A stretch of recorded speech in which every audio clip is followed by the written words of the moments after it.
La Universidad de la Frontera, a través del doctorado en Comunicación UFRO-UH, les ofrecen la más cordial bienvenida a esta ceremonia de inauguración de la Cátedra José Joaquín Brunner. Saludamos a las autoridades que hoy nos acompañan, al señor rector de la Universidad de la Frontera, doctor Eduardo Hebel Weiss, al director del doctorado en Comunicación, doctor Carlos del Valle Rojas, al académico de la Universidad Diego Portales, doctor José Joaquín Brunner, a la señora directora de calidad de la Universidad de la Frontera, señora Pamela Leal, al coordinador de la cátedra y director del Centro de Investigación, Sociedad, Economía y Cultura de la Universidad de Santiago de Chile, al doctor Alberto Mayor Miranda, quien nos acompaña vía streaming, a la académica e investigadora de la Universidad de la Frontera, doctora Sandra Riquelme, a todas las demás autoridades que hoy nos acompañan en tan importante eventualidad, a nuestras invitadas e invitados y a todos quienes hoy nos ven desde sus pantallas a través de los medios de comunicación La Cosa Nostra y Ufrovisión. También ofrecemos un saludo especial a sus equipos y profesionales que nos permiten transmitir esta actividad. Para ofrecer unas palabras de bienvenida y nos comente sobre el sentido de esta ceremonia inaugural y de la Cátedra José Joaquín Brunner, dejamos la palabra al director del programa, el doctor Carlos del Valle Rojas.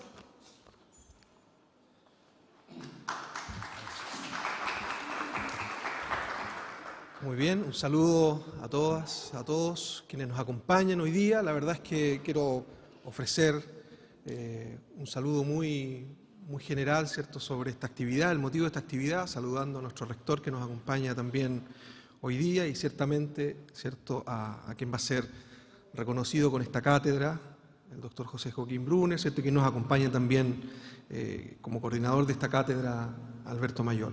Bueno, básicamente comentarles que el sentido que tienen las cátedras dentro de nuestro doctorado principalmente es poder reconocer la importancia que tiene la trayectoria académica de muchos y muchas investigadoras que trabajan en el campo de la ciencia social, en el campo de la comunicación, de las humanidades también, y cómo esa contribución que ellos hacen y esa trayectoria es un aporte para las investigaciones que en nuestro programa se realizan, para los cursos que también nosotros desarrollamos y para las diferentes reflexiones, ¿no? En ese sentido, la cátedra es una suerte de síntesis, ¿no?, de esa trayectoria, de esa participación y que nosotros queremos reconocer como doctorado. Tenemos como doctorado varias cátedras, digamos que algunas de ellas hemos recientemente también inaugurado en este mismo lugar y hoy día nos complace poder inaugurar esta cátedra que vincula la comunicación con la educación y la cultura, que son, sin lugar a dudas, tres áreas del conocimiento, tres áreas de investigación que se unen muy virtuosamente. Hay investigaciones de estudiantes de nuestro doctorado que son en esa relación. De hecho, hay una estudiante que está participando en el Fondesit que dirige el doctor Brunner y que precisamente está abordando los temas que él hoy día nos va a comentar. Es decir, hay una relación muy estrecha entre lo que hacemos como doctorado en comunicación, en un sentido muy amplio, como decimos nosotros, como campo y no como disciplina, y el trabajo que el doctor Brunner ha realizado durante toda su trayectoria. Así es que en ese sentido, para nosotros como doctorado en comunicación de la Universidad de la Frontera y la Universidad Austral de Chile, es un honor poder compartir este momento, escuchar al doctor Brunner y acto seguido, ¿cierto?, reconocerle con su nombre, digamos, esta cátedra de comunicación, educación y cultura. Así es que muchas gracias a todas y todos por acompañarnos en esta oportunidad y, por cierto, de la comunidad en su conjunto y, bueno, ciertamente al doctor José Joaquín Brunner.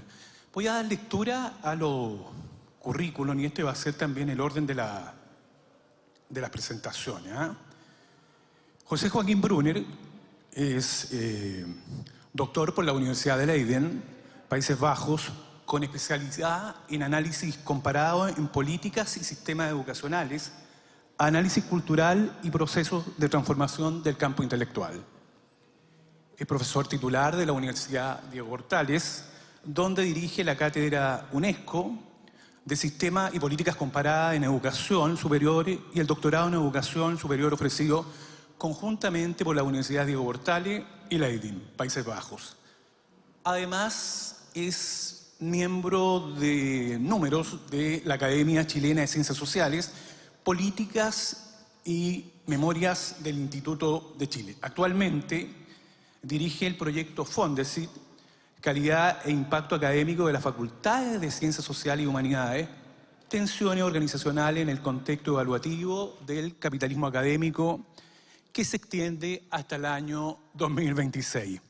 Ha trabajado José Joaquín en distintas universidades, centros de investigación y agencias públicas en cerca de medio centenar de países en diversas regiones del mundo, incluyendo América Latina, el norte, Europa Occidental, Europa del Este, África, Asia Central.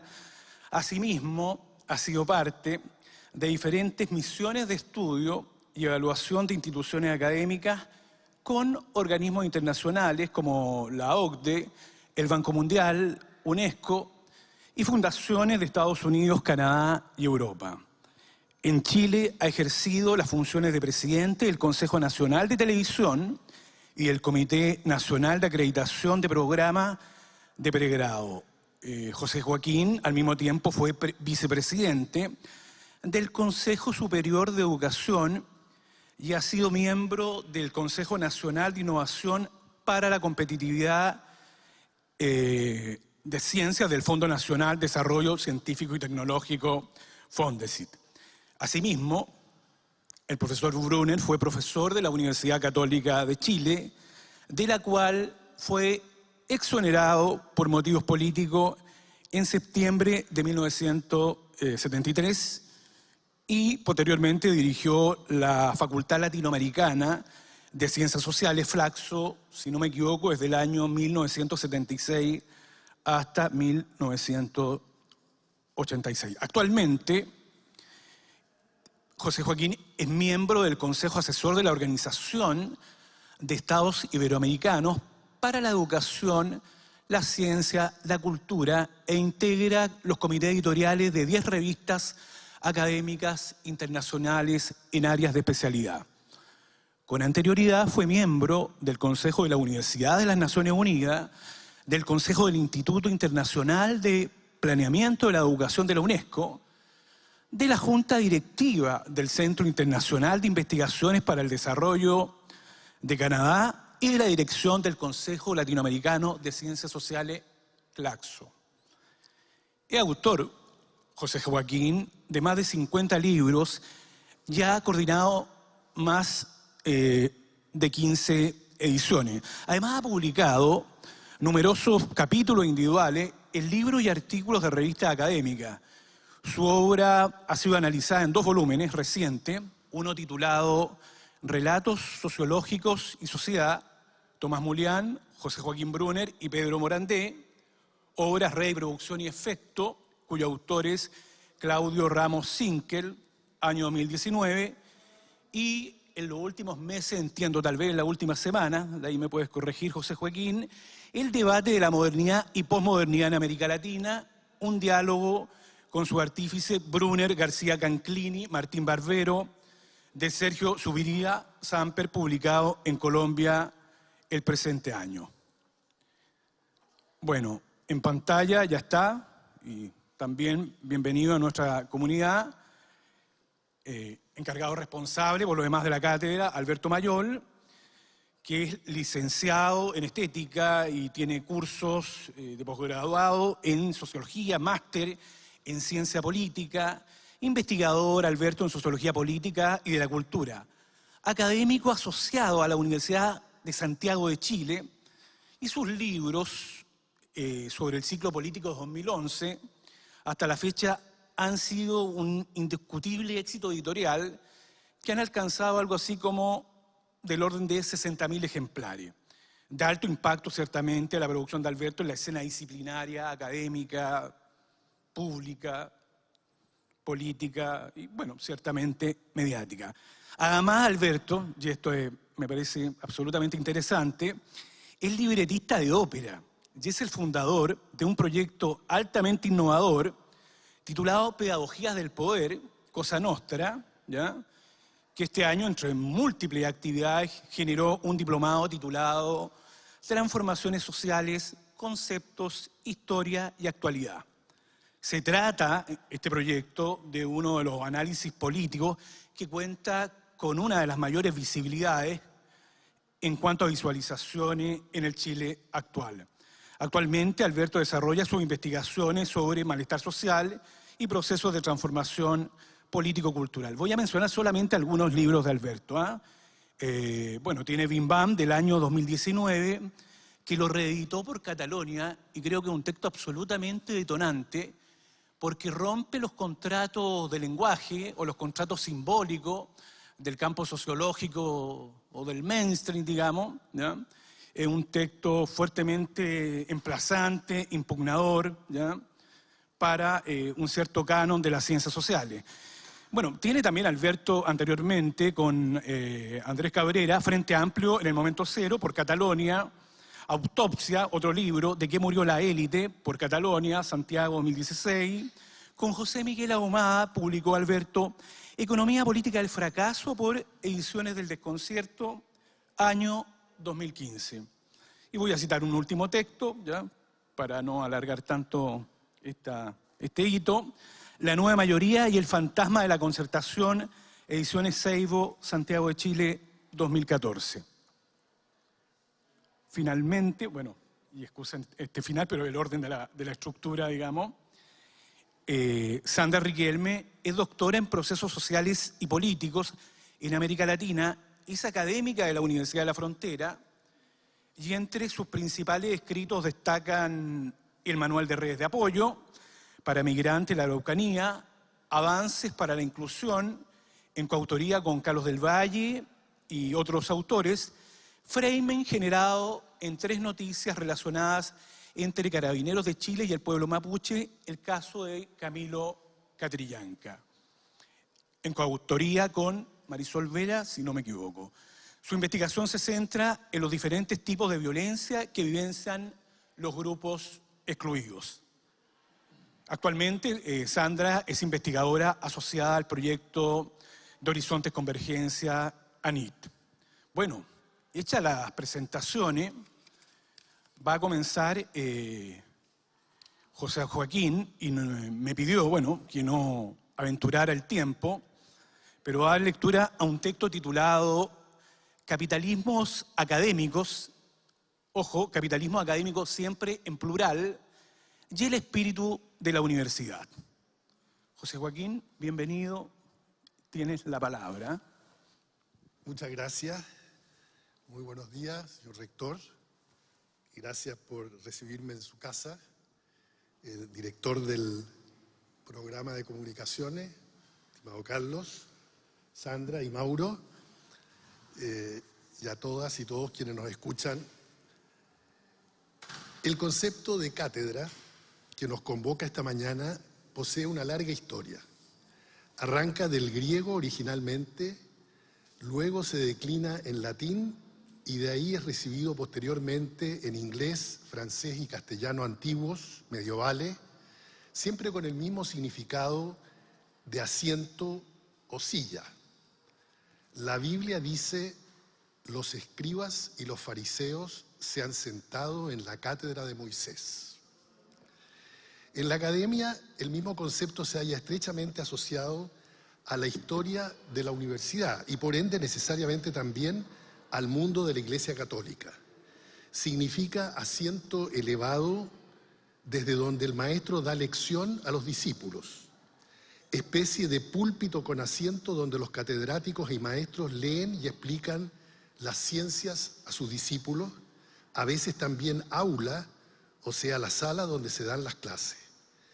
Representa además el empleo y el ejercicio del catedrático y la facultad o materia particular que él y ahora también ella enseña. Adicionalmente, es una dignidad pontificia o episcopal, capital o matriz donde reside el prelado, lugar que ocupa el obispo en su catedral desde donde preside las celebraciones litúrgicas. De donde se siguen variados usos que se mantienen hasta hoy, como el dicho poner o sentar cátedra, que significa pronunciarse docta y concluyentemente sobre alguna materia o asunto, y que en ocasiones, espero que no sea esta una de aquellas, empleamos con ironía, como cuando se dice: ¿y qué se cree este señor o señora que viene aquí a dictar cátedra?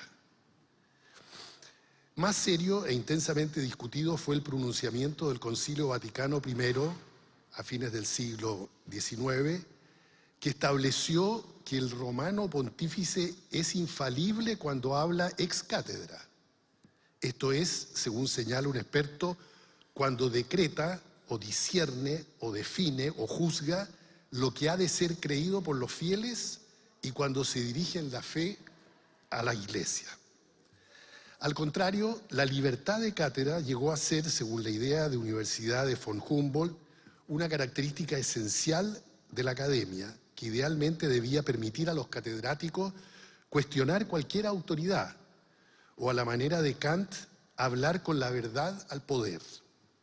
Una universidad sin condiciones, dice por ahí Derrida, queriendo indicar que dicha universidad exige y se le debería reconocer en principio, además de lo que se denomina libertad académica, una libertad incondicional de cuestionamiento y de proposición, e incluso, más aún si cabe, el derecho de decir públicamente todo lo que exige una investigación, un saber y un pensamiento de la verdad.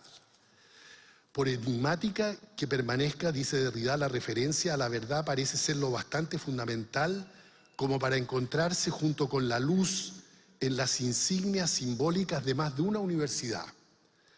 La universidad hace profesión de la verdad, declara, promete un compromiso sin límites para con la verdad. Hasta ahí lo cito a él. También el lema de esta universidad, por lo demás, en que hoy nos encontramos, declara el peregrinaje de la mente en busca de la verdad. En fin, la cátedra emerge de la historia como una figura de dos caras, en la encrucijada entre el saber sagrado y el saber secular. Según escribe un autor, ella transmite la idea del asiento sólido y permanente desde el cual proviene el conocimiento de fe, sede apostólica, y la sabiduría racional, la cátedra universitaria. En una y la otra fase se encuentra vinculada, aunque sea enigmáticamente, con la verdad. Es pues un lugar donde se ancla la autoridad de la palabra pública, sea eclesiástica o nacida de la vocación científica, y en este último caso pertenezca a los saberes de la ciencia, la tecnología, la ingeniería y matemática, a esa cultura, o de las ciencias sociales y humanidades, esta otra cultura contemporánea. Por lo mismo, la cátedra se convierte también tempranamente en un dispositivo de poder, poder no solo cultural, sino además social, político y económico. Le Goff, el gran historiador francés de la Europa medieval, relata como ya en el siglo XIV la cátedra aparece cada vez más frecuentemente coronada por un palio, bóveda de aspecto señorial que aísla, exalta y magnifica al catedrático y a su saber. Escribe: el anillo de oro y la toca, el birrete que se les da en el día del conventus publicus o de la inceptio, es decir, cuando era aceptado como profesor, son cada vez menos insignia de funciones y cada vez más emblemas de prestigio. Los universitarios llevan un largo hábito talar, el capuchón de Marta Ceballina, a menudo una gorguera de armiño y sobre todo esos largos guantes que en la Edad Media son símbolo de rango del poder. Los estatutos de las universidades reclamaban a los estudiantes de candidatos a doctor cantidades cada vez mayores de guantes que debían regalar a los doctores profesores en el momento del examen. Declaro solemnemente desde ya que esta cátedra, bajo ninguna circunstancia, recibirá guantes a cambio de dispensar premios, compromiso que estoy seguro honrará también su coordinador, Alberto Mayol, a quien saludo y agradezco en la fraternidad sociológica hacerse cargo de esta cátedra. Entre tanto, debemos hacernos cargo del hecho que la cátedra expresión básica de la división y organización del trabajo académico, supone siempre un determinado régimen de economía política. En efecto, no solo de la palabra vive esta antigua institución. El mismo Le Goff muestra cómo desde el nacimiento de la Universidad Europea las cátedras reciben recursos ya bien de la Iglesia, del emperador o de los burgueses de la ciudad para así poder pagar el salario del profesor. Caso contrario, los estudiantes debían remunerar directamente a su maestro, lo cual no resultaba fácil solventar. Ya en el siglo XIII, un célebre catedrático jurista, Godofredo, maestro de la Universidad de Bolonia, denunciaba que, comillas, y consta en un escrito de la época, los estudiantes no son buenos pagadores. Quieren saber, pero no quieren pagar, de conformidad con el dicho, todos quieren saber, pero ninguno quiere pagar el precio del saber. De manera que desde el punto de vista de la economía política, cabían tres posibilidades, según el historiador francés. Si el catedrático recibe un salario, puede ser un comerciante, en el caso de que algunos alumnos le paguen, o un funcionario, si es retribuido por el poder comunal o principesco, hoy día diríamos por el Estado, o una especie de criado, si vive de la generosidad de un mecenas. Ya ven ustedes la discusión sobre si la academia ha de depender, según decimos ahora, de recursos provistos por el mercado, el Estado o la filantropía, nos acompaña a lo largo de los siglos. Lo mismo que el debate respecto a la legitimidad de cobrar por la enseñanza impartida por los catedráticos, o bien si se debería asegurar su gratuidad, cuestión que se discute desde los concilios lateranenses tercero y cuarto de 1179 y 2215 respectivamente. La repulsa del lucro académico de carácter intrínsecamente precapitalista es en efecto un asunto moral de profundas raíces cristianas. Su fundamento es que la ciencia, el conocimiento, es un don de Dios que no se puede vender ni comprar. Esta máxima fue incorporada explícitamente en la doctrina de la Iglesia en el Cuarto Concilio Lateranense en el año 1215. Ahora bien, la idea medieval de que las universidades organizan sus actividades propias de enseñanza y luego también de erudición o más adelante de investigación, de acuerdo con una sofisticada división del trabajo donde se cruzan disciplinas o especialidades representadas gruesamente por las facultades, por un lado con unidades de producción, específicamente la cátedra, la más antigua, por el otro, se renovó en realidad en el mismo momento que en Prusia nace la universidad moderna con Immanuel Kant y Wilhelm von Humboldt, para recordar solo dos de los nombres más citados. El primero de ellos, en un famoso pasaje, o sea Kant, escribió a fines del siglo XVIII que no anduvo falto de inspiración aquel a quien se le ocurrió por primera vez la idea de tratar fabrilmente todo el conjunto del saber, propiamente las cabezas consagradas al mismo, es decir, nosotros los profesores, proponiendo poner en práctica dicho proyecto mediante la división del trabajo entre tantos profesores o docentes públicos como disciplinas hubiese, ¿no? Ese fue el origen ahora de la cátedra moderna, era una forma de división del trabajo. En la base de esta división fabril se encuentra la cátedra, la cual, según Clark, un famoso sociólogo de las organizaciones universitarias, fue revivida y modernizada por la Universidad de Investigación en Alemania, integrando en el puesto de profesor titular tanto a la investigación como a la docencia, reforzando el dominio de la cátedra, dando al profesor de la cátedra también el cargo de director de un instituto de investigación y a veces como dirigente político eventual en los altos niveles de la administración universitaria. O sea, en el mismo catedrático se juntaba el investigador y a veces el administrador político de los asuntos universitarios. Estos poderosos catedráticos alemanes, usualmente conocidos allí como mandarines, que era una élite autoconsciente que se consideraba portadora de los valores superiores por virtud de su educación, ocuparon un lugar central en la sociedad alemana hasta entrado el siglo XX. Su figura fue demolida, al igual que la de las universidades que los cobijaban, con el ascenso del movimiento nacional socialista. Formaban un selecto grupo de académicos que se sabía a cargo de educar a las élites de la nación y se sentía llamado como estrato cultural a conducir su destino. Sin embargo, su propio destino fue trágico.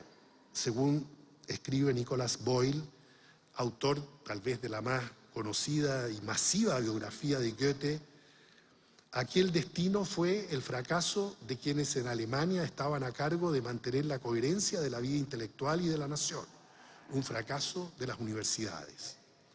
Pues en vez de analizar el pasado y el presente de la nación y propiciar reformas realistas bajo el régimen de Weimar, desestimulando las fantasías de estas instituciones, sucumbieron los propios académicos a su fantasía, sobre todo a la de su propia importancia, que esencialmente eran regresiones al credo que los habían sostenido a lo largo de los siglos de monarquía absoluta y que ahora de golpe había terminado. La organización académica basada en la cátedra ejerció una influencia sustancial en diversos sistemas nacionales. También en Chile, donde los mandarines fueron llamados vacas sagradas, o sea, personas que a lo largo del tiempo adquieren en su profesión una autoridad y un prestigio que la hace socialmente intocable.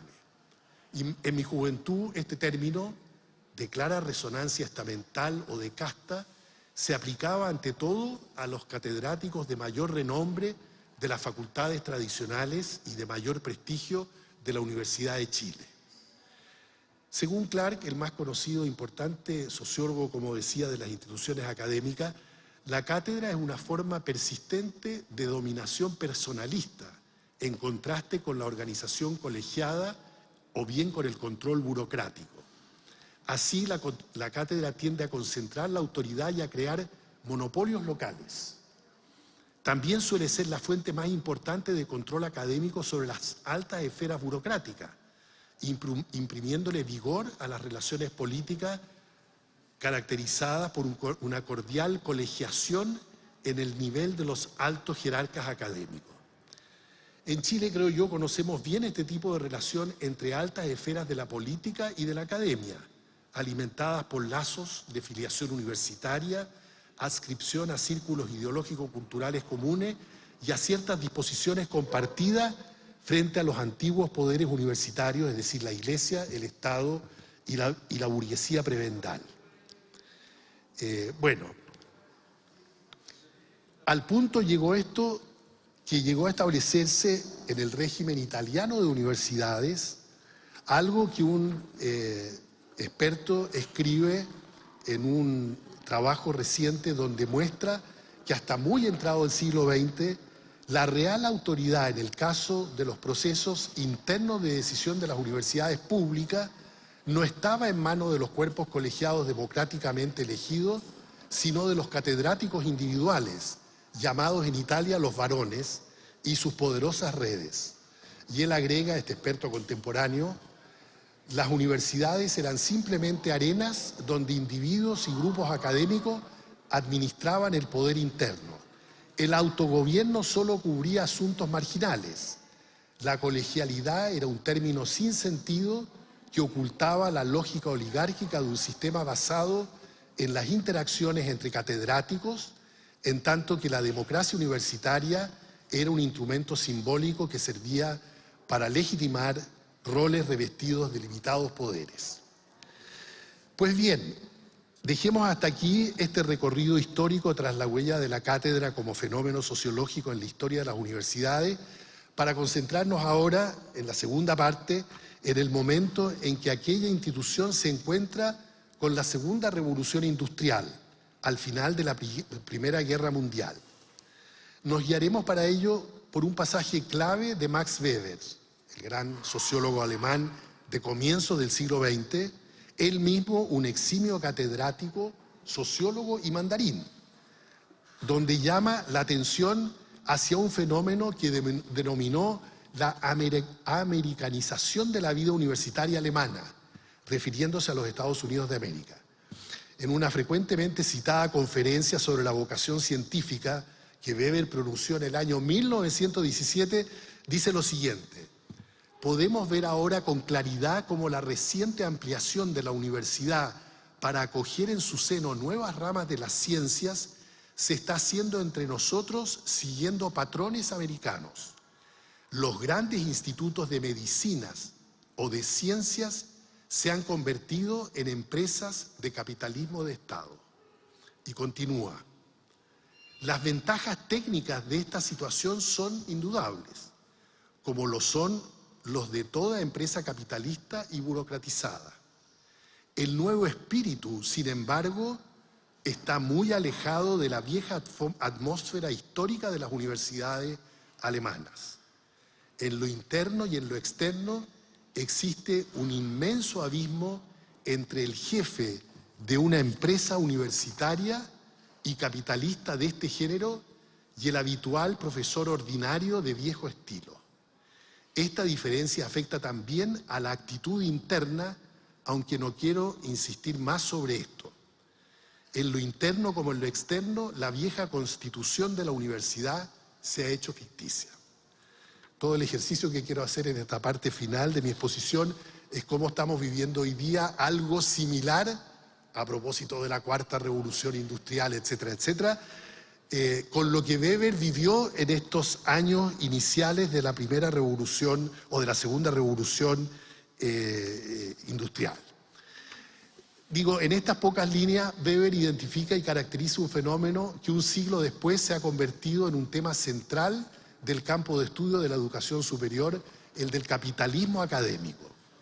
Su apretado diagnóstico proporciona una entrada a prácticamente todos los aspectos del patrón capitalista universitario que hoy se globaliza a partir desde el segundo cuarto del siglo XX, del tercer cuarto del siglo XX, y llega a ser dominante en la primera mitad del presente siglo. Además, ofrece pistas insospechadas para profundizar la investigación sobre este fenómeno. Veamos. Primero, observaba Weber tempranamente, hay parte de la universidad alemana que están transformándose en verdaderas empresas capitalistas por su forma de gestión racional y concentración de los medios de producción bajo el control del jefe de un instituto, ocupante de una cátedra, que ahora se veía reforzada por la asociación con un instituto de investigación. A fines de los años 1990, Rhodes y Slaughter, dos profesores e investigadores norteamericanos, creadores de la moderna teoría del capitalismo académico, constatan que, comillas, en universidades públicas y privadas por igual de los Estados Unidos, han ido más allá de la Torre de Marfil, participando en procesos de privatización, desregulación y comercialización en un grado mayor que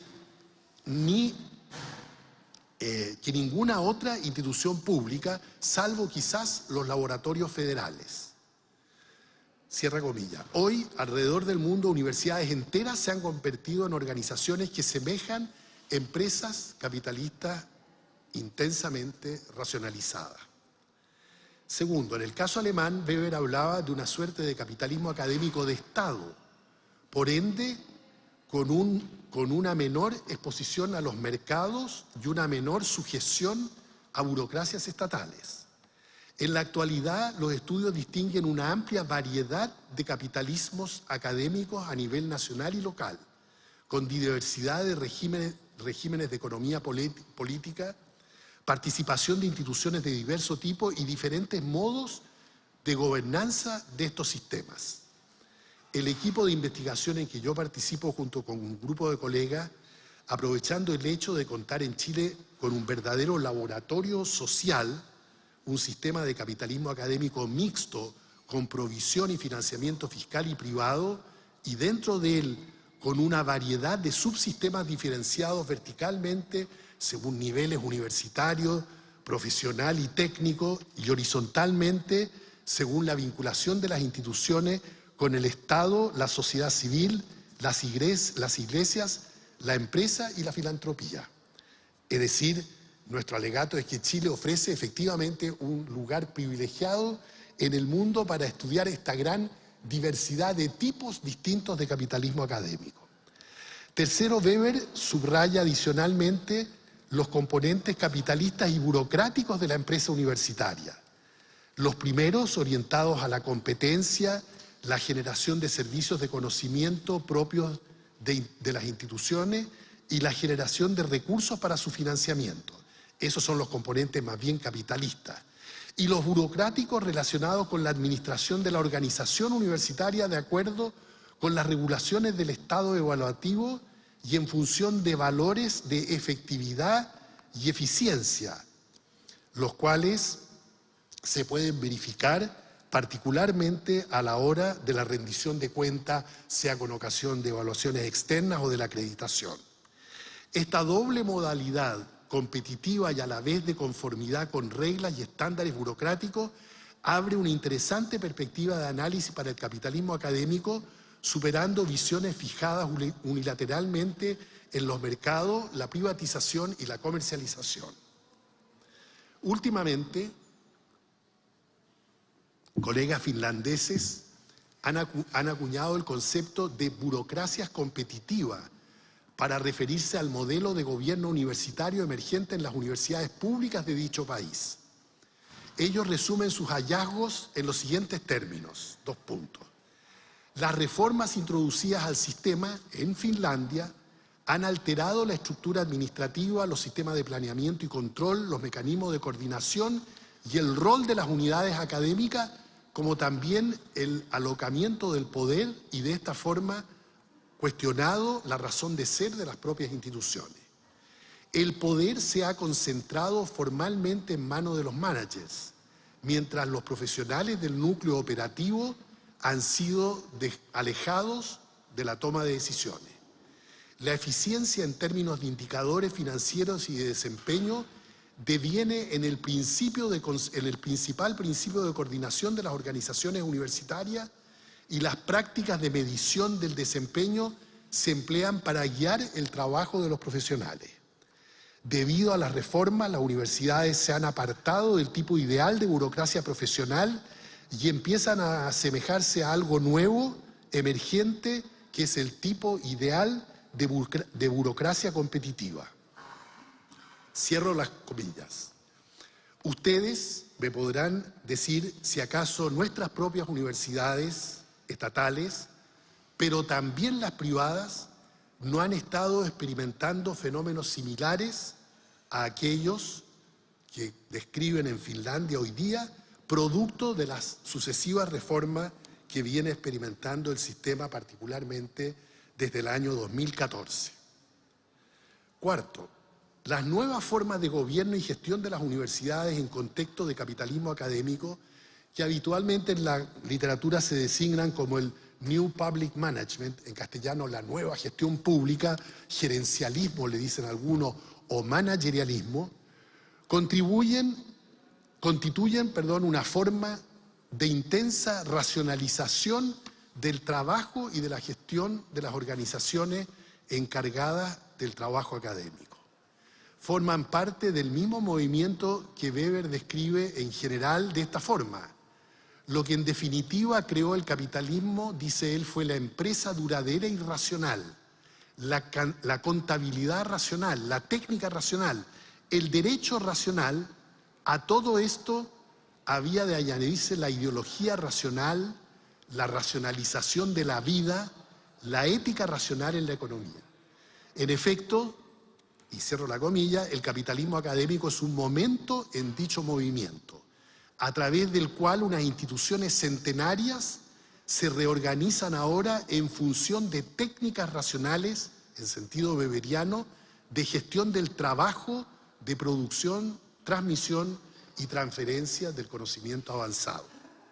Quinto, Este movimiento, según plantea una corriente del campo de estudio de la educación superior, racionaliza por una parte a la empresa universitaria, a la vez empuja hacia la racionalización del mundo a través de 4 dinámicas identificadas por autores del neoinstitucionalismo que voy a citar, que se llaman Schoffer, Ramírez y Meyer, que trabajan en la Universidad de Stanford y que desde hace 30 años vienen contribuyendo al análisis de cómo la universidad se ha convertido en el principal instrumento de racionalización del mundo externo a la universidad. ¿A través de qué medio? Ellos dicen, educando a nivel superior. La educación superior crea y sostiene las modernas profesiones que conducen los procesos de racionalización de la sociedad y el Estado. Segundo, por su orientación supranacional y universalista, las universidades promueven además la formación de élites con una compartida visión de mundo basada en la ciencia y tecnología. Yo he trabajado en decenas de países, en África, en Asia, en Europa.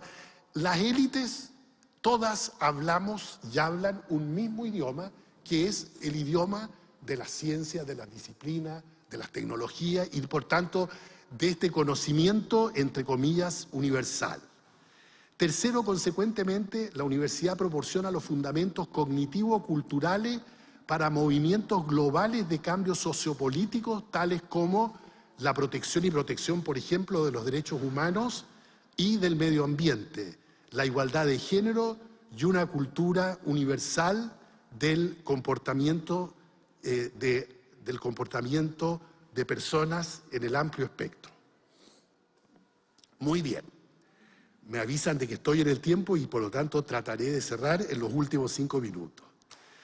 Diré precisamente para cerrar que Weber, al contrario de estos análisis más específicos del capitalismo académico, lo que habría era una perspectiva sobre, en general, cómo la universidad y el mundo están involucrados en estos procesos de racionalización.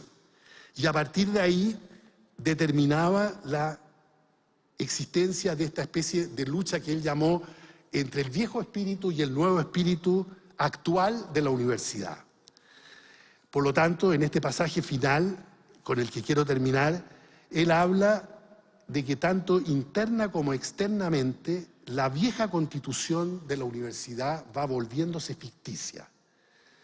Puesta en este contexto, esta frase sintetiza lo que venimos diciendo, que entre la antigua universidad de las llamadas vacas sagradas, oligarquías académicas o los grandes catedráticos mandarines del siglo XIX y del comienzo del siglo XX, y la nueva universidad con su dirección y management gerencial y su gestión racionalizadora, con unas burocracias cada vez más competitivas dentro de las universidades y afuera, en los ministerios, en las agencias públicas, como superintendencias de educación, agencias de control de la calidad, etcétera, efectivamente se genera con respecto a la propia historia de la universidad un abismo insalvable.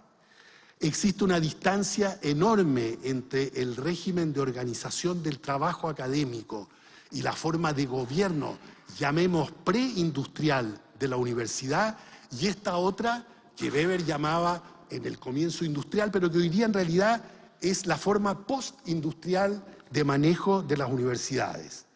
Entre lo que entonces era un régimen de cátedra fuertemente personalizado y autogobernado, a un régimen de trabajo individual y colectivo intensamente programado y evaluado en todas las dimensiones del desempeño y de los resultados, como hoy día viven las universidades del mundo entero, y por cierto no escapan a ello tampoco nuestras propias universidades en Chile. Muchas gracias.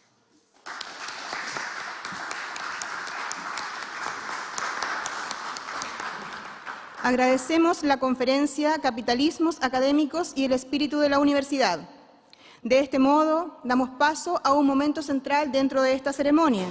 Nos referimos a la entrega del diploma de reconocimiento por sus antecedentes académicos y profesionales, por su trabajo de excelencia, por su amplia trayectoria internacional, por su permanente participación en asociaciones científicas y en organizaciones académicas, y por sus méritos, al doctor José Joaquín Brunner Reed, quien representa los valores requeridos para recibir el reconocimiento de la presente cátedra titulada Economía Política de la Educación, la Comunicación y la Cultura. Hace entrega de esta distinción el rector de la Universidad de la Frontera, doctor Eduardo Hebel Weiss.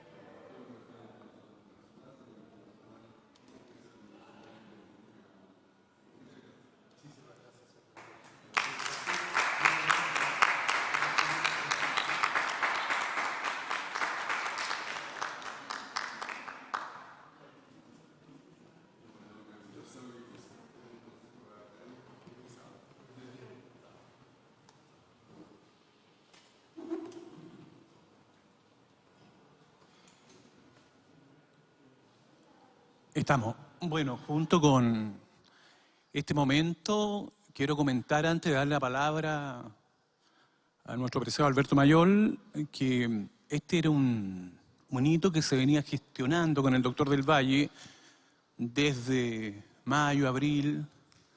Hubieron zigzag, hubieron matices, etcétera. Pero efectivamente, las palabras del rector Hebel son absolutamente certeras. Y José Joaquín, más allá de cualquier cercanía, aproximación, qué sé yo, fetiche o distancia con lo que ha sido su obra, una obra de 50 años, es ciertamente una de las figuras internacionales más relevantes que tiene nuestro país en el extranjero, ¿ya? Se repite ciertamente una suerte de ley de bronce, digamos, muy chilena, si ustedes me lo permiten, en donde aquel que tiene estos goces, producto de la trayectoria, del mérito, de los sacrificios que implica la vida académica, no necesariamente es profeta en su tierra. Por lo tanto, hay que señalar esto, y nuestra idea ha sido generar cátedras que tengan densidad académica, que tengan indicadores de impacto, que respondan a las mediaciones de nuestro doctorado, ¿ya? Anteriormente habíamos inaugurado la cátedra Nelly Richard, que a poco andar fue nombrada honoris causa por la Universidad de Buenos Aires. Por lo tanto, esa ha sido nuestra dirección. También está, del punto de vista del doctorado, la idea de avanzar en una cátedra que, si bien es cierto, descansa en una potente fusión, alianza, desde UFRO, junto a José Joaquín y ciertamente junto a Alberto, en el mérito, en lo reputacional, en lo investigativo, pero se trata al mismo tiempo de una cátedra que tiene una intencionalidad gestional, de una cátedra flexible, inteligente, que atienda a la contemporaneidad crítica y que no solamente sea, por importante que lo es, y ciertamente lo es, una cátedra estrictamente meritocrática o enemérita, sino que se pueda situar, digamos, a las circunstancias de nuestros cambios aluvionales. Entonces, ese ha sido nuestro interés en esta cátedra. Alberto, tienes la palabra.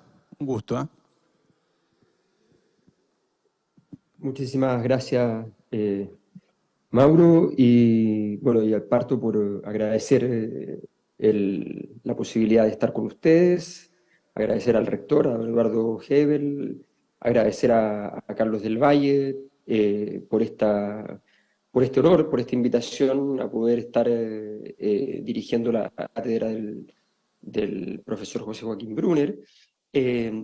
Y obviamente agradecer muchísimo a José Joaquín porque evidentemente para mí es un honor estar en esta posición y creo que naturalmente la venia de su parte para que una cátedra con su nombre pudiera tener alguna clase de vinculación conmigo es evidentemente algo que me alegra.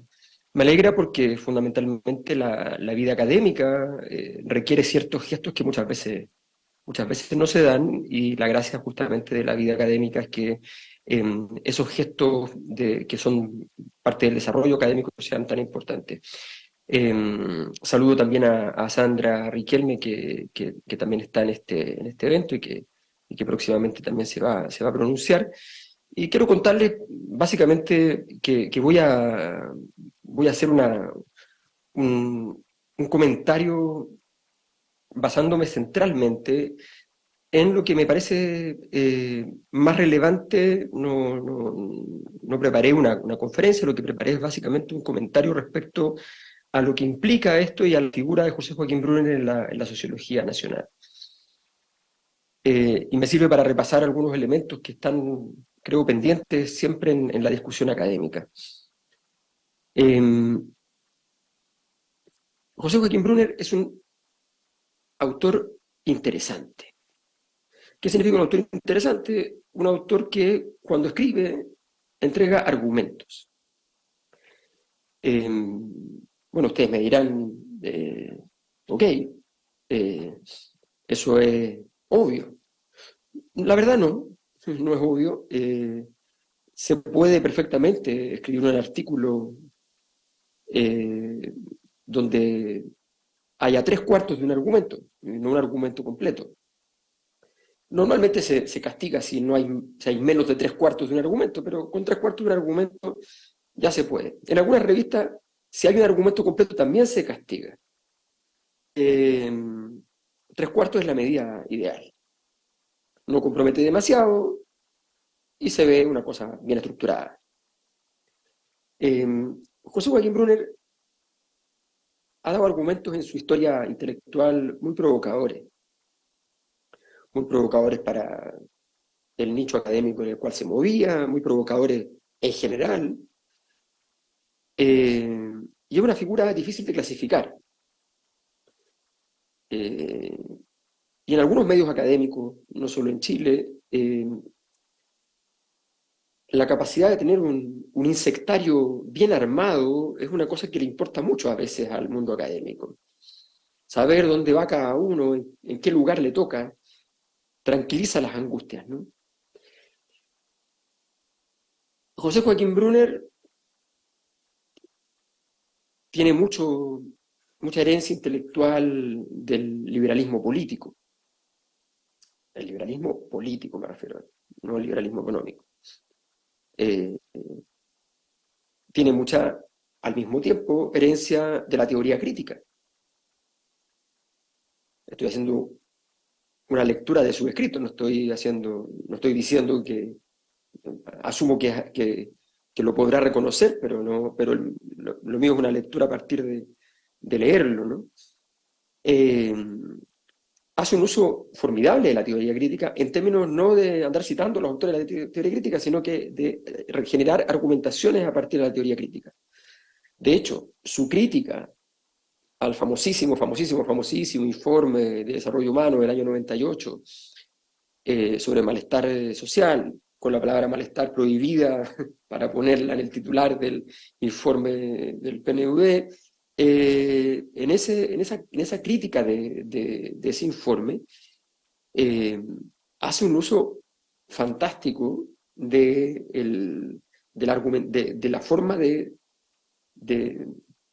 analizar, de desbrozar la línea argumental de ese informe, al que finalmente acusa de estar recurriendo a una perspectiva neoconservadora. Es muy interesante la forma de trabajar sin recurrir, porque esto se puede hacer, digamos, como a la forma del hábil abogado, litigante, digamos, cinematográfico, a la forma del sofisma, ¿no? Sin caer en el uso del concepto solamente porque quieres llegar a algún lugar, no, con un uso coherente de todo esto. Yo cuando leo a José Joaquín veo un autor, y eso es muy valioso para mí. Por eso para mí es un honor estar en esta cátedra. Comparto además un punto de origen, comparto un Max Weber. Voy a hacer un ejercicio en el cual no me he sentado a desarrollar sus implicaciones teóricas, ¿no? Pero hago el ejercicio.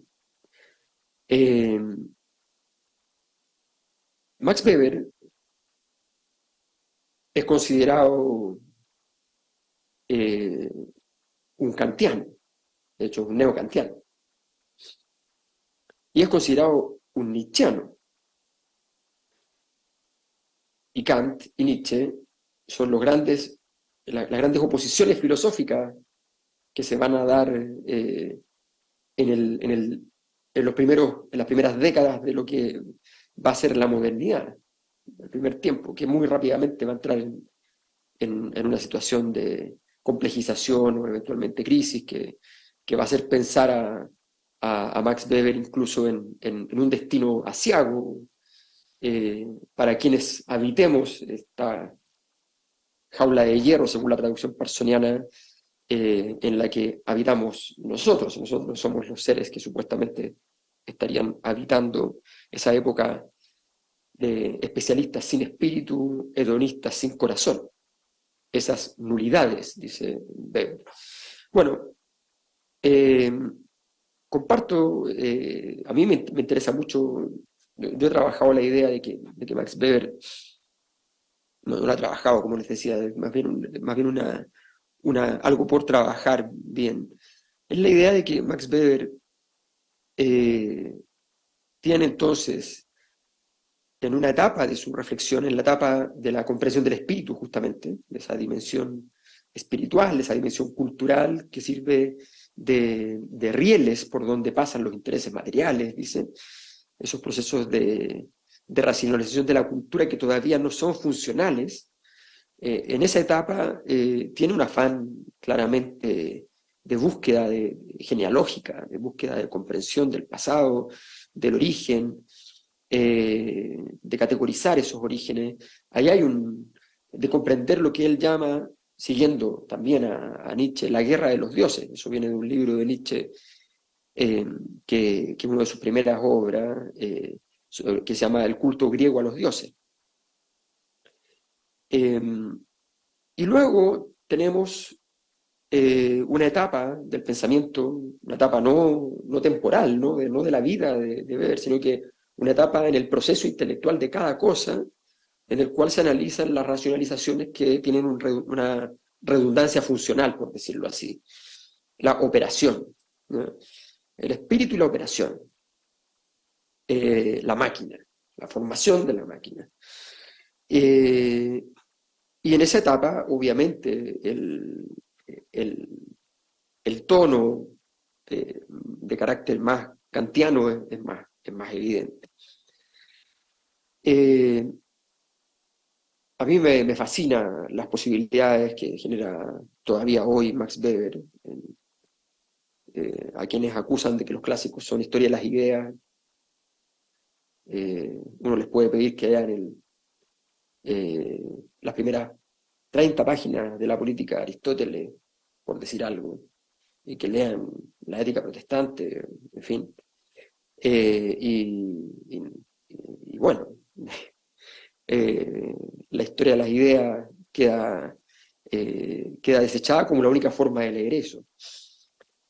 Entonces, creo que José Joaquín es un autor que bien vale examinar su trabajo, su trayectoria. Este José Joaquín más culturalista, que luego va a transitar también a esta mirada sobre la sociedad postindustrial,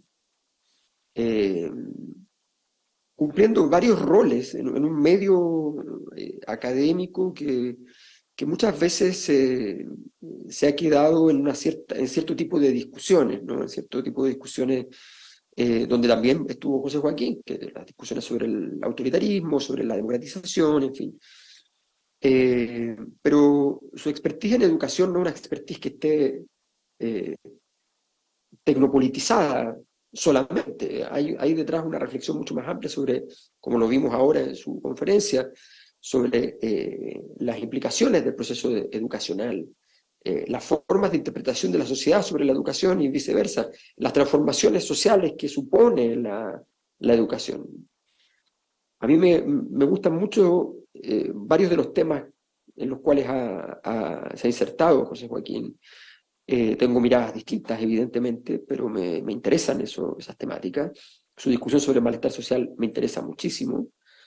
Me interesa trabajar los temas de transformaciones sociales. Me interesan todas aquellas temáticas que sean difíciles de situar en el mapa de la sociología. Me gusta el tema del poder, que Max Weber decía que era amorfo, y que era difícil de investigar directamente, o imposible. El malestar, las transformaciones, los movimientos sociales y la protesta.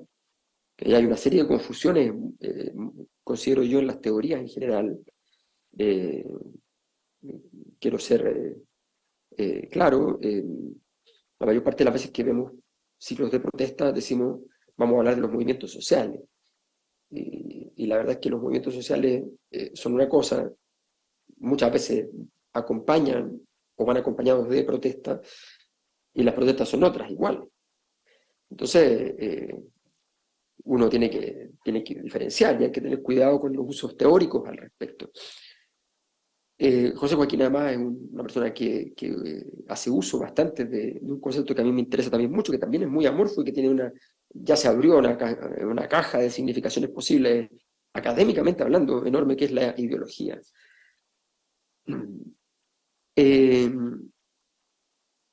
Además comparto una gran pasión con José Joaquín. Yo sé que él es una persona que tiene una afinidad enorme con la literatura, un gran interés en ella. Y un interés que comparto y que la verdad es que me parece que es una pasión bastante natural cuando uno está en el mundo académico, pero sobre todo con el placer de poder escribir, ¿no? de escribir muchas veces saliéndose de los moldes más académicos para honrar un poco a ese Dios que uno tiene. Lo usas básicamente para leer. Tengo la suerte de haber hecho algunas cosas escriturales distintas a la academia, pero son muy pocas, mucho menos de lo que probablemente quisiera. Y finalmente, el tema central, que siempre debe ser el tema central de la sociología, que es el tema de la modernización, ¿no? Y la discusión sobre la modernización. Un poco lo traigo a colación porque además cuando uno habla de ese informe del 98, el PNUD, que abre la discusión sobre malestar, agradezco que haya abierto la discusión sobre malestar, pero hay un problema que plantea la tesis de que la modernización ha generado malestar, situaciones de anomia, en fin, y lo plantea como una paradoja, y resulta que ese es como la primera clase del primer curso de sociología. O sea, ¿cuál es la paradoja? La modernización genera desintegración social, evidentemente, y puede entonces producir, bajo ciertas condiciones de gestión de la complejidad de la sociedad moderna, puede producir mecanismos que resuelvan ese tipo de problemáticas, o que las mantengan, más que resolverlas, las mantengan en una línea que no resulte perturbadora, disruptiva. Entonces creo que José Joaquín Brunner era una persona que ha tenido una línea de trabajo constante, no por el tema, sino por la perspectiva, por la mirada, por la seriedad intelectual de sus argumentos, por la capacidad de revisión. Hay argumentos de José Joaquín que se repiten en toda su trayectoria, su visión sobre qué significa el rol de lo público, en la cual disiento, pero me parece que hay ahí un trabajo de fundamentación muy, muy interesante, y creo que es una discusión que vale mucho la pena. Su discusión sobre el malestar me parece también particularmente interesante, con las dificultades del caso de definir cómo trabajar ese objeto. Y esto me lleva finalmente entonces a lo que creo que es lo central de lo que me corresponde plantear también en el marco de esta entidad en la que en la que participo como alguien que va a hacer un trabajo de gestión, más bien de intelectual de la cátedra para poder generar alguna clase de productividad, digámoslo como se dice en el mundo académico ahora, de productividad en la capacidad de generación de argumentos. Eso, a eso nos dedicamos y eso es lo importante. Bueno, yo creo que esto que está pasando aquí, en sí mismo, como primer paso, es una señal muy potente de lo que deben lograr estas cátedras, ¿no? Vivimos en un ambiente en que me ha pasado muchas veces, seguramente a José Joaquín también, que en la presentación de algún libro, algún destacada académico, académica, no se ha leído el libro, ¿no? O que nos encontramos con personas, académicos, que en redes sociales te plantean unas cosas atrabiliarias, rabiosas, ¿no? Contra un argumento y tampoco lo has leído, ¿no? Pasa siempre, ¿no? O sea, esto pasa, no sé, la semana pasada me pasó, o sea, pasa a cada rato que entonces es interesante, creo yo, que hay una posibilidad de generar un conjunto de diálogos al interior del mundo académico nacional y obviamente internacional también, pero creo que es bueno el ejercicio de leernos dentro de Chile, de poder establecer un diálogo, de limar además muchas de las asperezas, porque muchas de las asperezas son supuestamente diferencias intelectuales que al final podrían ser menores, podrían ser matices, formas de lectura, uso de conceptos, malos entendidos, diría Albert Camus, bueno, o Wittgenstein. Entonces, creo que es interesante mirar eso y también ver las diferencias, ver dónde hay esos grandes hiatos, esos grandes intersticios, en lo cual no hemos llegado a construir algo.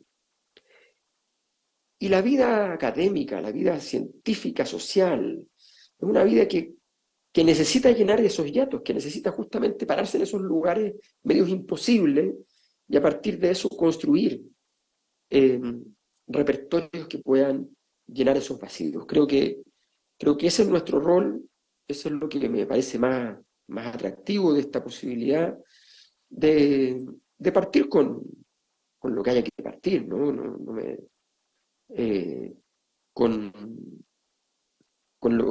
Con una discusión sobre X tema, con un seminario, con un conjunto de invitados, con pocos invitados, con una mesa de trabajo, con un taller académico, en un máster, en un doctorado, lo que sea.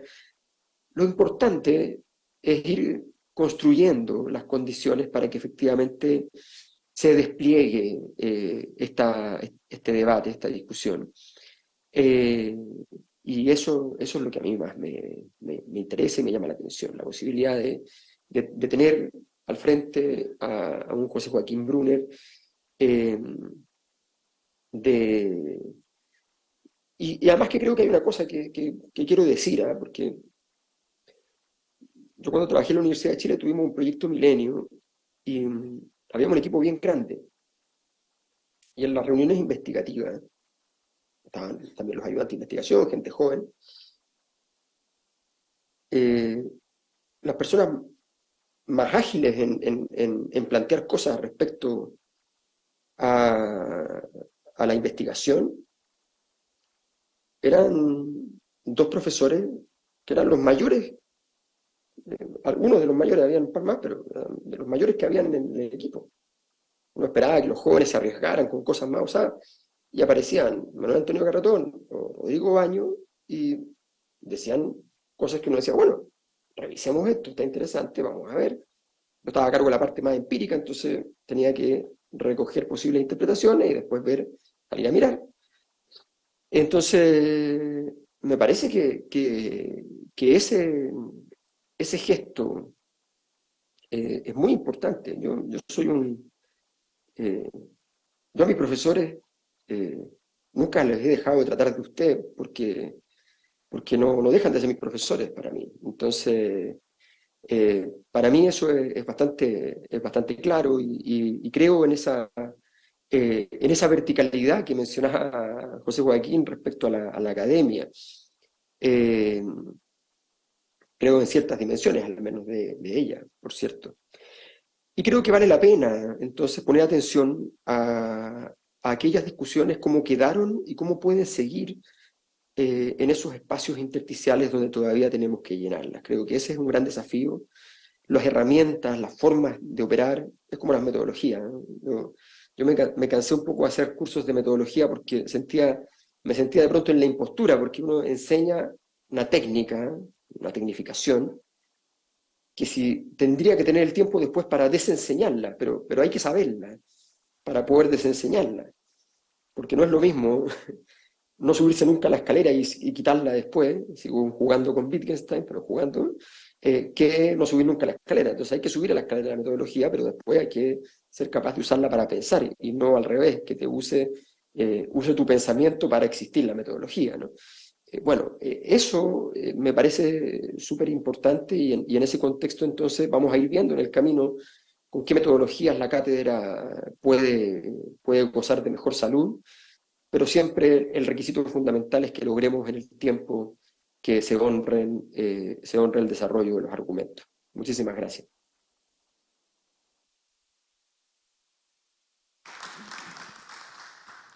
Muchas gracias, Alberto. Muchas gracias también al mismo tiempo por hacerte parte de nuestra propuesta, de nuestra comunidad, y bueno, vemos acá un proyecto bastante prometedor. El turno ahora de Sandra Riquelme. Quiero agradecer la presencia de Sandra. Me ha tocado compartir un par de mesas con ella, valorar también su vocación crítica, su activa presencia en los proyectos de ANIT, y por lo tanto es muy grato tenerte, Sandra, y tienes la palabra. Gracias, Mauro.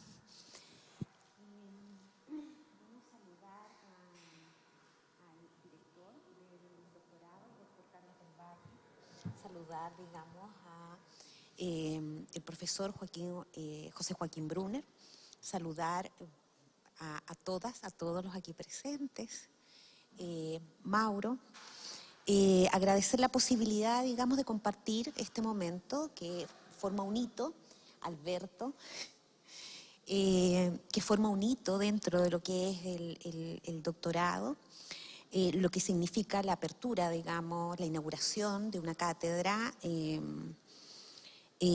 tan importante como la que estamos hoy día, digamos, asistiendo. Se me invitó a comentar brevemente los enunciados, los planteamientos del profesor Brunner. Voy a tratar de ser muy acotada, digamos, en el tiempo. Sé que estamos en hora. Los planteamientos del profesor Brunner nos desafían. Nos interpreta hoy en un contexto de inauguración de una cátedra de economía política, de la educación, la comunicación y la cultura, precisamente invitándonos a reflexionar sobre lo que este concepto cátedra implica, como nos señala el profesor Brunner, un lugar donde ancla la autoridad de la palabra pública, irreductiblemente asociada a la representación y construcción de la verdad. En este sentido, también podríamos interrogarnos sobre las verdades posibles en un tiempo y en un espacio determinado.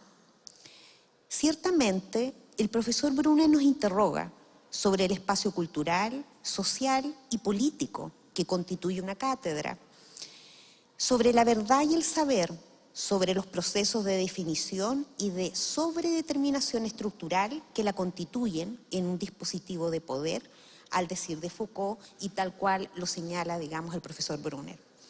De esta forma, nos advierte, entre comillas, debemos hacernos cargo del hecho que la cátedra, expresión básica de la división y organización del trabajo académico, supone siempre un determinado régimen de economía política. En este sentido, las instituciones o dispositivos de poder que componen la red de vigilancia de un dispositivo tienen como función principal fabricar sujetos productivos a través de la corrección e instalación de valores y conductas que van formando parte de la cultura, en este caso académica. En tanto, la cátedra, como dispositivo de poder, se constituye, al decir de Foucault, como un conjunto resueltamente heterogéneo en su interior, que implica diversas instituciones, disposiciones arquitectónicas, decisiones reglamentarias, leyes, medidas administrativas, enunciados administrativos, proposiciones filosóficas, morales, protocolos de actuación, resoluciones, en síntesis, tanto lo dicho como lo no dicho. Este dispositivo, entendido de esta manera, la cátedra, con bornes de saber, parafraseando también a Foucault, se actualiza y hace posible a través de una nacionalidad y una estrategia, de una racionalidad y una estrategia de relaciones de fuerza que soportan y son soportadas por un tipo específico de saber, es decir, inscrito en un juego de poder, en un juego de poder, pero ligado a bornes de saber que la legitiman, en tanto no es todo tipo de saber y tampoco, digamos, todo tipo de método empleado en su construcción. Los dispositivos son históricamente determinados, responden a una urgencia y son de naturaleza esencialmente estratégica, es decir, una función táctica, donde la definición y análisis es inseparable a su génesis, una especie de formación que en un momento histórico dado ha tenido como función principal el responder a una urgencia, es decir, responden a esa urgencia que presenta como posición estratégica dominante en un primer momento bajo un objetivo que es ciertamente estratégico y que luego pasará a un segundo momento de sobredeterminación estructural y a lo que se ha denominado el relleno estratégico. En este sentido, una línea de investigación posible nos orienta hacia los modos concretos en que estos dispositivos actúan al interior de las relaciones de poder en un contexto universitario, en el cual operan mecanismos de reproducción y segregación, ya sea por género, clase, edad, disciplina, de quién es portador, tipo de discurso atribuido, grupo de pertenencia, etc. Ya que no da lo mismo ser mujer, joven, pertenecer o no pertenecer a algún pueblo indígena, profesar uno u otro tipo de religión, solo por mencionar alguna. De acuerdo a lo indicado precedentemente, Foucault señala la posibilidad de reconocer dos momentos y procesos diferenciados en la génesis de un dispositivo disciplinario. El primero, un predominio del objetivo estratégico en el cual surge ese dispositivo respondiendo a una urgencia y cumpliendo objetivos en relación a él. Y un segundo momento en el cual son el lugar de un proceso doble, sobredeterminación funcional y relleno estratégico. En la sobredeterminación funcional, los efectos de los objetivos, independientemente de que hayan sido buscados o no, entran en un juego de resonancia o contradicción con los otros elementos heterogéneos del dispositivo.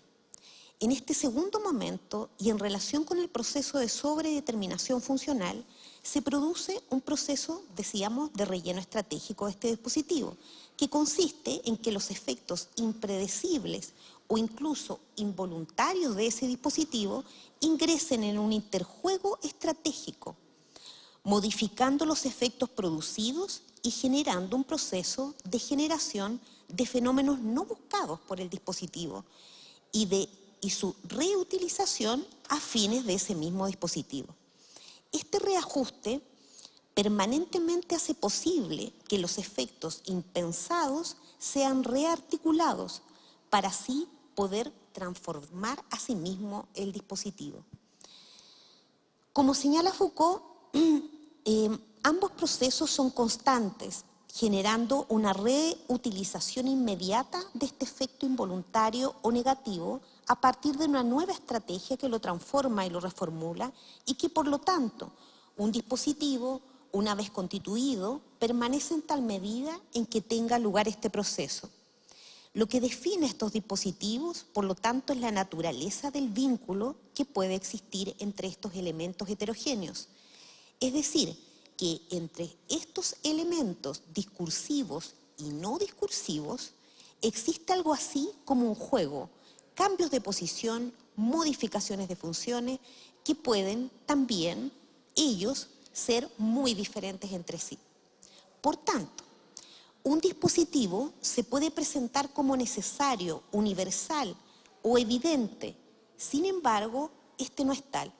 Es decir, las fuerzas de poder que transitan en el dispositivo están construidas en una ruptura de las evidencias sobre las que se apoya nuestro saber, nuestras aquiescencias, nuestras prácticas. Y por lo tanto, es a partir de la interacción de fuerzas y resistencias cómo se van forjando cada uno de los dispositivos de poder. Es importante, entonces, advertir que no son estructuras indestructibles, tampoco imprescindibles, sino diagramas de poder que pueden ser alterados y modificados en la conceptualización, digamos, de lo que es la microfísica del poder o la biopolítica. Podríamos reconocer aquí la dinamicidad de un dispositivo y sus posibilidades de cambio en relación a este interjuego de poderes presentes en la cultura universitaria y el surgimiento de nuevos actores en función de la constitución de también nuevos principios cautelados o también llamados bienes jurídicos que protege una sociedad,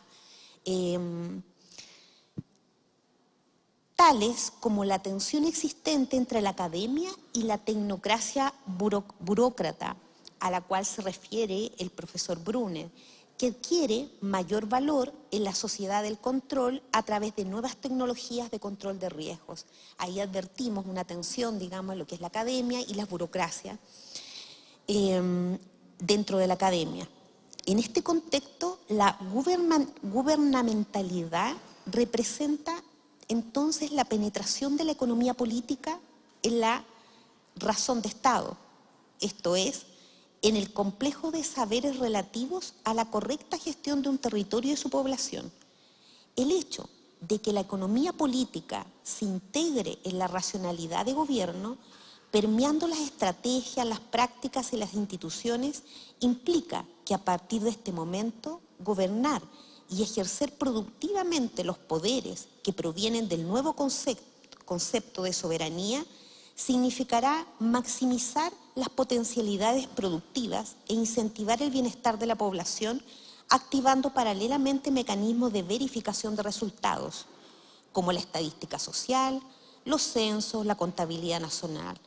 La transición de la soberanía como poder que prohíbe a la gubernamentalidad como poder que regula, ordena y dispone, marca por lo tanto la definitiva apropiación de la racionalidad económica por parte de la ciencia de gobierno, apoyada también por las teorías de la elección racional a las cuales se refería el profesor Brunner.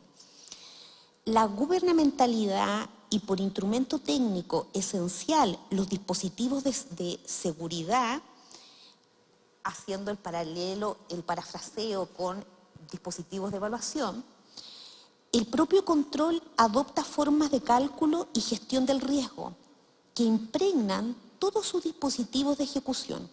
En definitiva, se tiende a adoptar una lógica más de redistribución que de reducción de los riesgos. Garland, por su parte, argumenta que este nuevo estilo pone acento en la gestión eficiente de riesgos y recursos. Ha producido un sistema creciente, selectivo en sus respuestas. Así se muestra una práctica tendiente a focalizar los recursos que se traduce en metas, convenios de desempeño, sistemas de evaluación académica, etc. Por lo tanto, debemos situar sobre el nivel de la tendencia la descripción de las tecnologías de control que desarrolla Di Giorgi, por ejemplo, y que forman parte a partir de estas transformaciones desde una sociedad disciplinaria hacia la sociedad del control.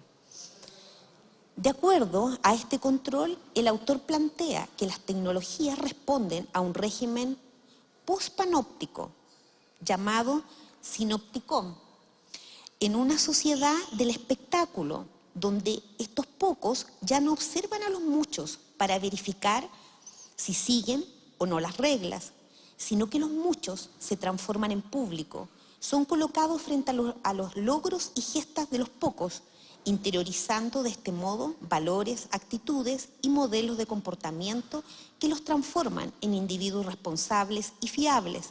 Vemos aquí cómo operan los sistemas de jerarquía académicas al interior de la cultura universitaria. Sin perjuicio de ello, podemos observar hoy en día algunas continuidades y rupturas entre las sociedades disciplinarias y de control. El panóptico, por excelencia, lo vemos en dispositivos de evaluación, por ejemplo, de la CNA, con criterios homogenizantes, observación y criterios de aplicación para todo tipo de cuestiones. Un checklist, un listado de observación de variables a cumplir. En nuestros días, y ya para terminar, tal como lo advierte el profesor Brunner, esta concatenación de saber y poder, que sintetiza toda la economía de poder, parece desarticularse progresivamente, dejando lugar a tecnologías de control que migran hacia un régimen de vigilancia y contención preventivo a través de dispositivos de poder evaluativos que se ejercen sobre la vida cotidiana, inmediata, que clasifica a los individuos en categorías. Los designa por su propia individualidad, los ata a su propia identidad, les impone una ley de verdad que deben reconocer y que los otros deben reconocer en ellos. Al decir, y tal como nos advierte el profesor Brunner, el advenimiento, instalación y fortalecimiento de la cultura capitalista académica al interior de las universidades. Gracias.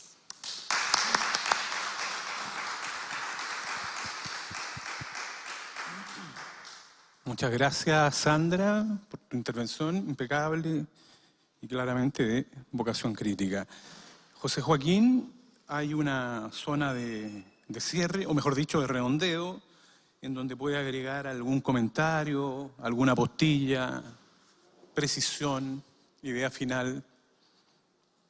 Adelante. Solo en realidad agradecer, porque hay muchísimas cosas en la intervención de Sandra y de Alberto, por cierto, que deberían dar objeto a una conversación, pero no estamos en el momento ya de hacerlo. Así que nada más que quiero agradecer a la universidad, en primerísimo lugar al rector, por esta distinción. Es realmente un honor y una distinción que me alegra y me emociona.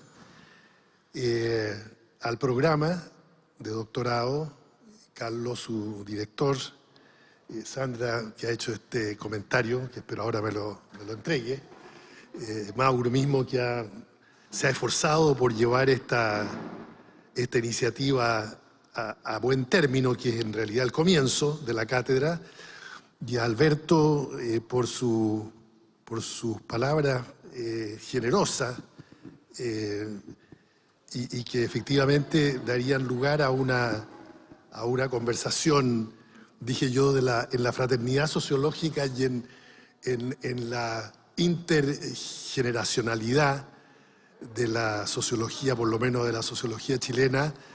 A mí me parece de extraordinario interés y le agradezco a Alberto especial y personalmente el que haya querido asumir la responsabilidad de coordinar y de gestionar la cátedra, y me tendrá a mí, por cierto, a disposición para que esta iniciativa pueda fructificar académica y culturalmente. Así que muchas gracias a cada uno de ustedes por esta estupenda ocasión.